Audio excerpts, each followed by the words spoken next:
Trey Compton, Hello. actor, director, Wow. man of mystery. What is this? What is this? Well, you know, I'm a man who does research. You know, I've done a lot of research on what you do. I watched a lot of videos. And two things really came up in all my preparation. First of which, all of your guests are incredibly underdressed.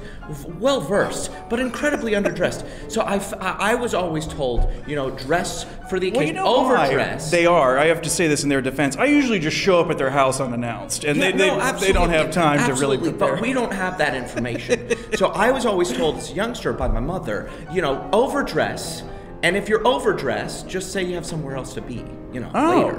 But I don't. So it's good. But this works out. This is the place I need to be. This is the only place I. I'm glad this fits into your busy schedule. The other thing I realized is that you drink a lot on the show. You're usually sipping, right? It's cocktails, right? But none of these theatrical people are taking advantage of this free booze. In the videos that I watched, no one had made you a cocktail. So I'm going to make. This is true. I brought some aperitifs. Alcohol, the price that it is, this is much cheaper nowadays. This is just 91% isopropyl alcohol. You can buy this really at any you know, pharmacy. I bought this at Rite Aid. Yeah. And this is like 91%, you know, beer is like 5%. So you want to use very, very little of this in your beverage. I see. Very, very little. Okay. So just yep. And then it's just 3 ingredients in this thing. Just a little bit of chocolate sauce. Yep, there you go. Yep, just a little bit. And then just for you know, show, this is just green food coloring because we want it to look a little monster green, right? That's really all it is. That's the cocktail. How just give that a little succinct. shake. Just give that a little shake. Yep. And then we pour it, and it's a beautiful, beautiful monster green. Look at that. Yes. Why? It's a emerald of a drink. It's an emerald of a drink, and then this is just this is a garnish, right? That's a pill that I got from an acquaintance of mine in Butler County. You just let that kind of fizz, and that's the beverage that I made for you. It's called and what I call it the Dr. Huxtable. That's what I call it, the Dr. Huxtable. And if your words begin to slur, I recommend that you have another immediately. I'm seeing God already. Well, I grew up in Pittsburgh, Pennsylvania. We know it well. I love this town, so it's so wonderful to come home. I grew up here. I started out in acting actually as a wee lad because I had a severe stutter. They actually deemed me legally mute. Well, after that drink, you might be once again. Absolutely. Welcome back. No problem. Please don't drink anymore. So yeah, I had a stutter, so they, as a last resort, they said, go to acting school. So I went to acting school. I went to Act 1 in the North Hills. I was there for a couple of years, and I stopped stuttering. It's something about the memorization of lines, having a seat partner. You live and work in New York now. You know, it's a theater town. I love the town, you know, and I've made incredible contacts. I've met amazing people. I've done great theater, but it's always nice to come back to downtown. Welcome back. Thank you. Welcome back. It's indeed. so nice to be here. Yeah, well, we're glad to. I mean, I can't speak for everybody. Well, but I'm glad you're here. So you have come back to us. Yes. To perform in Young Frankenstein with Pittsburgh Musical Theater. Oh my! So Colleen Petrucci, who's directing this monster of a show, quite wonderfully, may I add. She directed our school shows at North Allegheny. Oh, okay. And so she directed and choreographed for us for all 4 years that I was there. We did a couple shows together, and then Laura Hayhurst, my wife, who's in the show as well. We did. Who does she play? She plays Inga. Oh my gosh! So I didn't know that. I get to roll in the hay with her, and then we do things on stage together as well.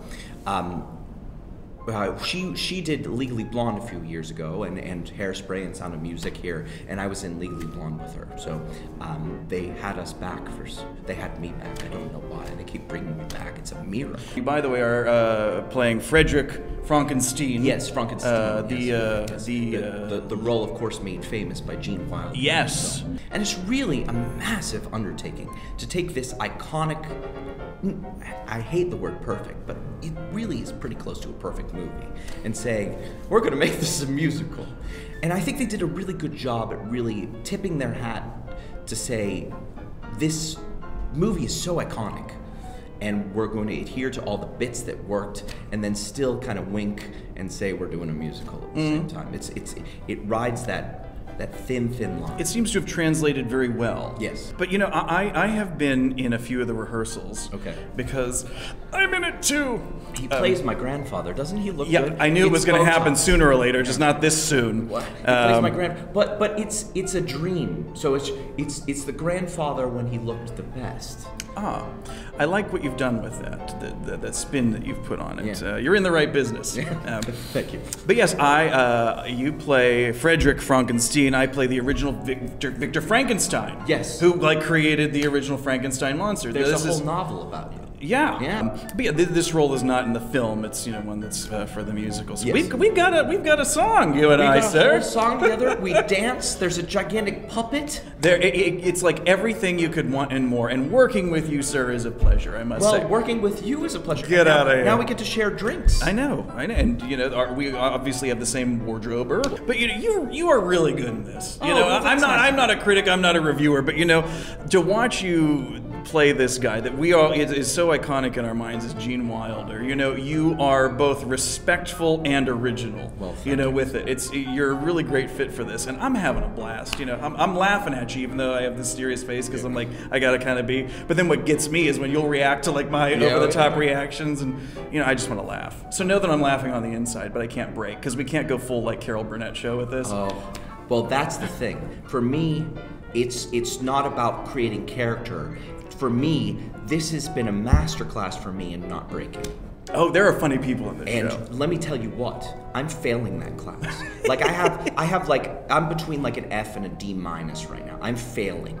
Like between Tim Hartman, who plays Oh my God, yes. Okay, Tim Hartman, my wife Laura, who's playing Inga, who just makes me laugh getting up in the morning, and then Quinn, who's playing Igor, Andrea, like all of Tammy's playing Frau. I mean, I've been breaking every single night, so it's just been a masterclass in trying not to break. And the gigantic puppet.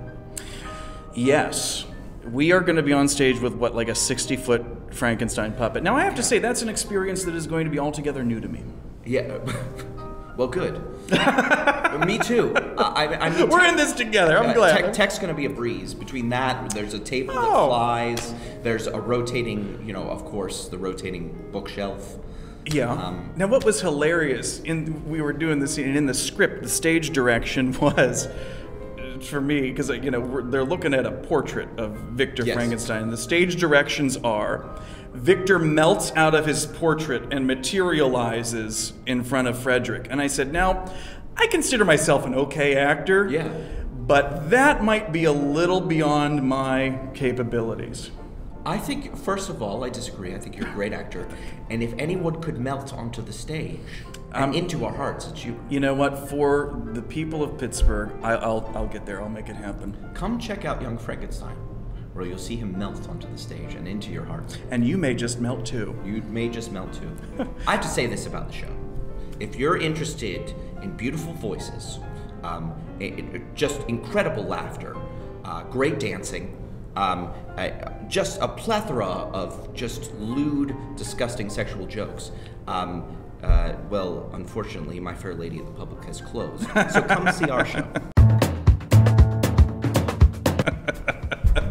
That was great. Thank you. How long did it take you to come up with that? I went through 4 or 5 drafts.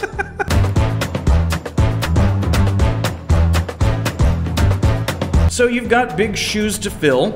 And Tim Hartman's got even bigger shoes to fill. I mean, I don't know. They had to special order him those boots. I think their size, I don't think there's a number. I think the number is so high, it's like they had to use a Greek number. It's like size like beta. A Roman numeral. Beta Hartman, I don't know.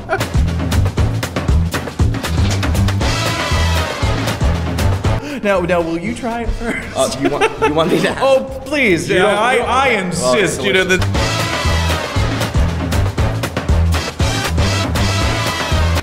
It's one of those things like the monkey house that once you're in it long enough, you get used to the smell of poop. Tell me about it.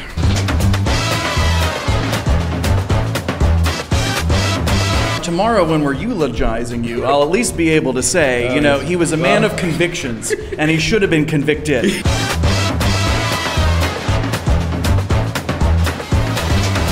I'm feeling. I can't believe you drank that. I cannot believe you drank that. How are you not like dead? Oh, it's water. It's water. You went that whole interview thinking I was drinking that. I did. Oh.